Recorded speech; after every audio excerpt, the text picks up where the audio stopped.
Hey guys, Nishquick here. So, I've been playing Tears of the Kingdom for a while, and I'll just say I finally hit the ending. I rolled credits on the game. It was very, very good.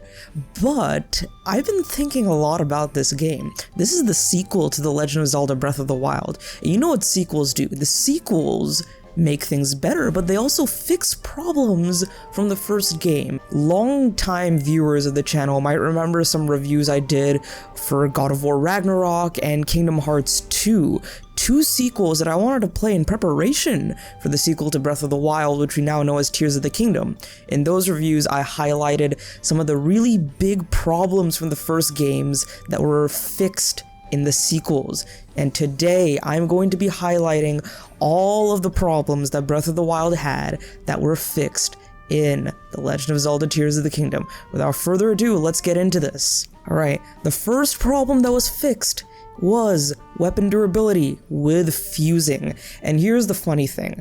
Do you remember that Aonuma presentation when Link fused a boulder to a wooden stick and everyone freaked out? Yeah, I was very excited, especially when Aonuma said that this is like extending the durability. I thought that was so cool. But the thing is, when I played this game and I was fusing for myself and playing around with fuse and all that, yeah, it didn't really feel like what Aonuma was trying to do. It didn't feel like, oh, this weapon's about to break, let's fuse and extend the durability. But, you know what's interesting is there's a lot of hidden stats in this game that we just don't know. I encourage you guys to look at Croton's video on how fuse and weapon durability actually works. I don't want to go into too much detail in this video, but basically, fusing weapons to other objects in the world does extend durability. I was assuming that it would reset your durability, and that's not really a realistic kind of expectation to have, I know, but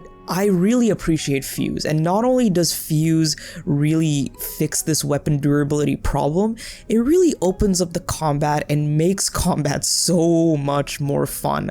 So let's go on to the next problem that was solved with Tears of the Kingdom, and that is the new ways to fight. Combat has really opened up. Of course, you could do some crazy stasis and magnesis things and cryonis catapults in Breath of the Wild, and it was all fun and it was all cool with your bullet time and all that, but now we have traps. We can hook up flame emitters to big wheels and have them spin around, and you have like a wheel of death. You have fuse. You can fuse some really crazy weapon parts and enemy parts to your weapons to create some really overpowered weapons. I found a gloom sword, and I took that gloom sword and I fused it with the gloom spear, and then I had a 91 damaging weapon. And then I had some other weapon, I fused it with a boss bokoblin horn. I had a 108 damaging weapon. And I thought to myself, how did we get here? How did I do this? And even with your shields, you can fuse a barrel of dynamite to your shield. If an enemy hits you, they'll get blown up and blown backwards or forwards or wherever. I think the coolest revelation with shield fusing for me was when I was fighting a bunch of enemies, and one of the enemies had a stone mask on, and then I fused a spike ball to my shield, and then I parried at that stone masked enemy, and my shield with the spike ball chipped away at that stone masked enemy, and I thought that was really cool. Another thing that really opens up the combat and the fighting in this game are the new armor types. You have the Ember outfit, the Frostbite outfit, and the Shockwave outfit, I think that's what it's called, and those increase your attack power in different kinds of weather situations, in hot weather, cold weather, or stormy weather, so that was really cool, and those really help with the fight against the Gleeoks, and I really enjoy those fights a lot. And speaking of the Gleeoks, that leads me into the next thing. The boss fights in this game are significantly better.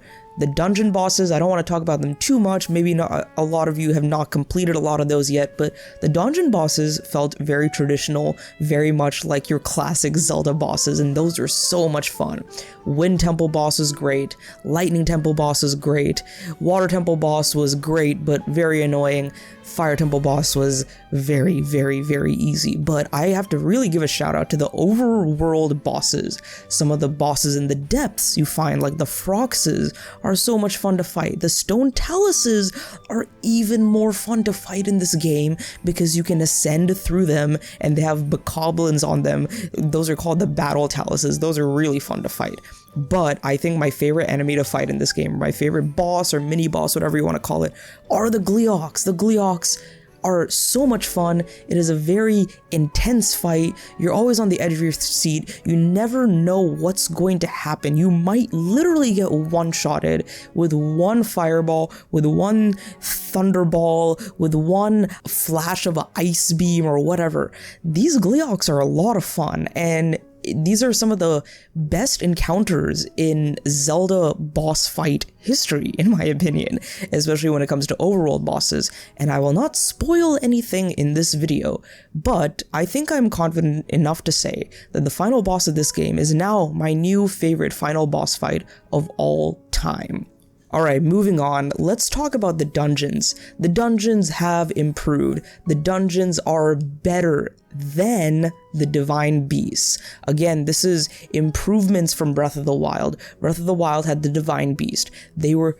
You could say they were themed because Varuta had you working with the water, Vanaboris had you working with electricity, etc., etc.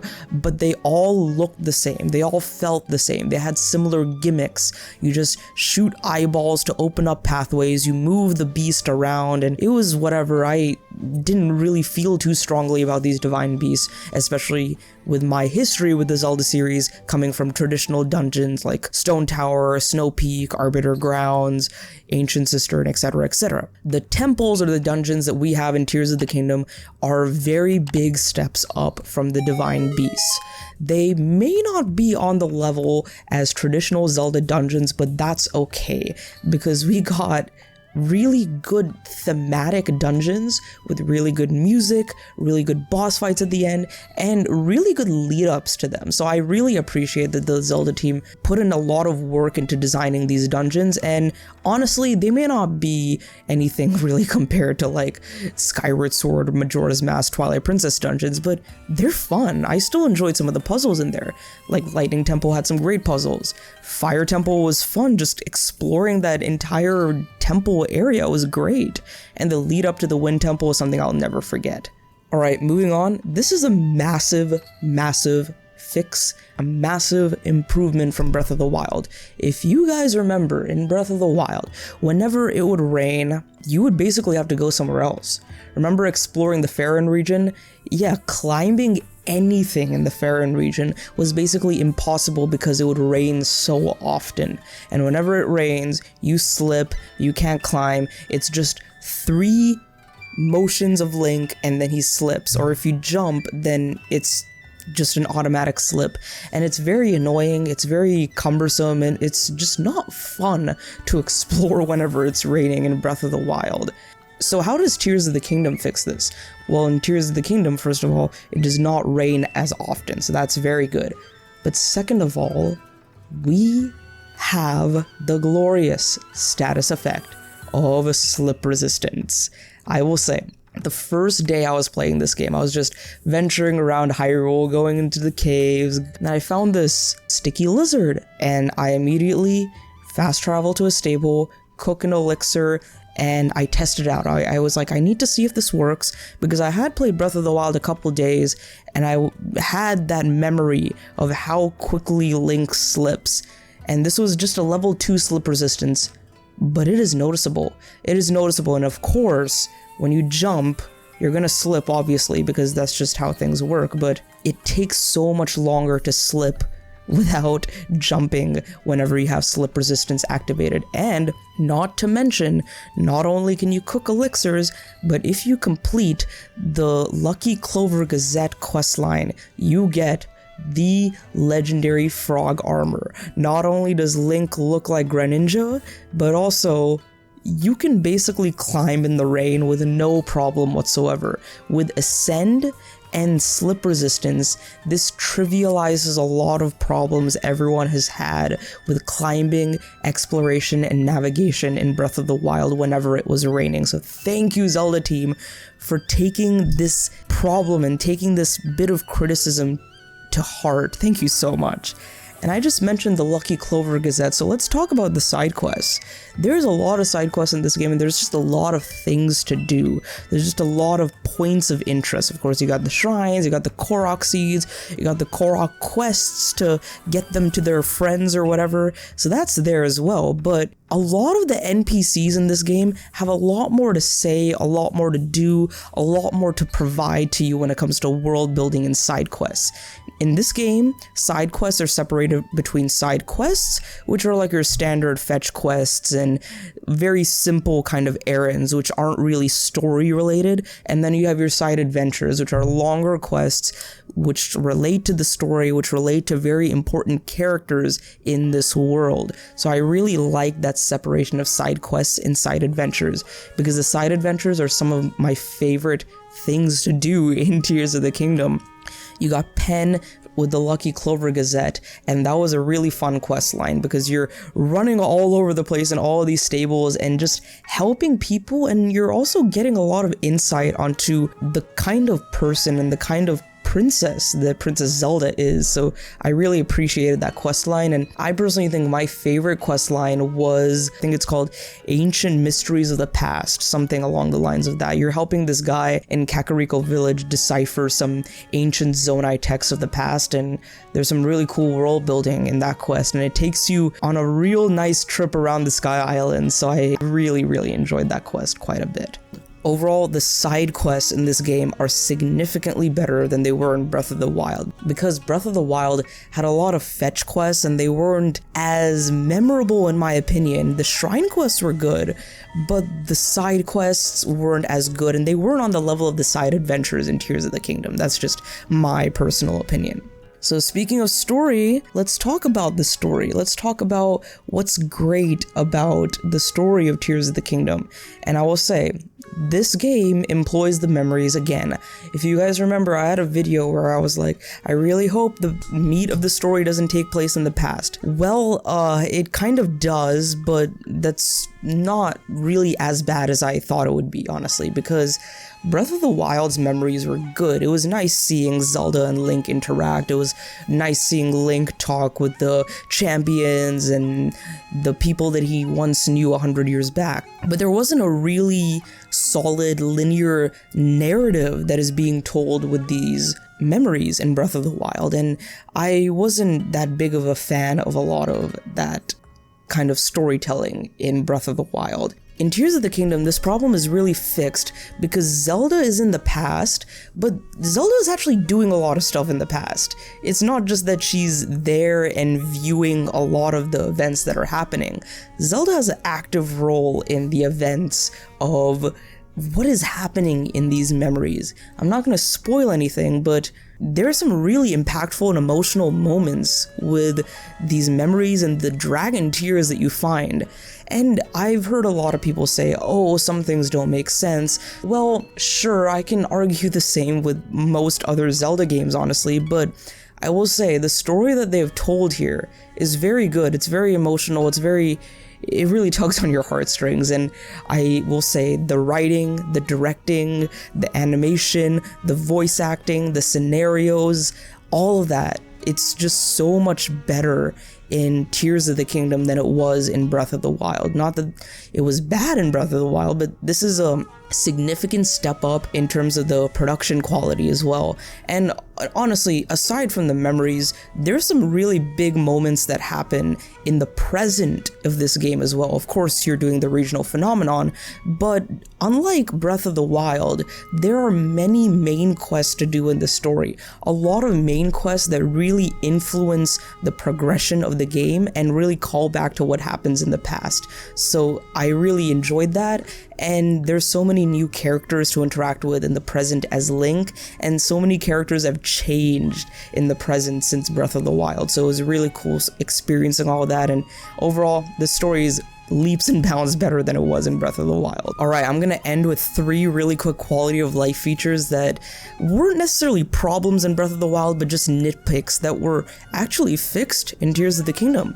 One is opening chests. So for example, if you've maxed out your inventory for melee weapons, you open up a chest at the Raru's Blessing Shrine, and you get like a Mighty Zonite Spear or something, but your inventory is full. In Breath of the Wild, you would have put it back in the chest and walked away. You would have had to take out one of your weapons, throw it out to the side, and then open up the chest again, accept the weapon, and put it in your inventory. Really long, arduous, annoying process right there. In Tears of the Kingdom, when you open up a chest and it knows that your inventory is full, it gives you an option to drop one of your already existing weapons, so that's a really nice quality of life feature. The menu system in Tears of the Kingdom just looks cleaner and nicer, and it's just easier to navigate.